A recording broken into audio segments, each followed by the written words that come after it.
দিল্লিতে বসে শেখ হাসিনা যেভাবে বিশ্ব মিডিয়ায় কথা বলছেন তাতে ভারতের সঙ্গে বাংলাদেশের কূটনৈতিক সম্পর্ক টিকিয়ে রাখা কঠিন হবে বলে মন্তব্য করেছেন স্বরাষ্ট্রমন্ত্রী সালাউদ্দিন আহমেদ।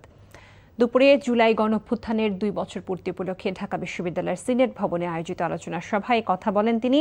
স্বরাষ্ট্রমন্ত্রী বলেন, ভারত একদিকে হাসিনা কার্ড খেলবে আর অন্যদিকে বাংলাদেশের বন্ধু থাকতে চাইবে, তা হতে পারে না।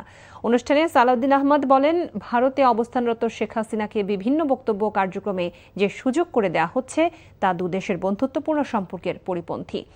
এদিকে অনুষ্ঠানে যোগ দিয়ে বিএনপি মহাসচিব রুহুল কবির রিজভী বলেন, ফ্যাসিবাদের দোসরদের ফেরাতে যারা নমনীয় সুর দেখাচ্ছেন তাদের বিষয়ে সতর্ক থাকতে হবে। নজির আছে, আমরাও আওয়ামী লীগের বিরুদ্ধে বিচারের কথা বলছি সংগঠন হিসেবে। সেই সংগঠনের ভাগ্য নির্ধারিত হবে আদালতে। সেই আইনটা করা হয়েছে আর্টিকেল 47 অনুসারে, সেই আইনটা করা হয়েছে আইসিটি অ্যাক্টে, সেটা আছে।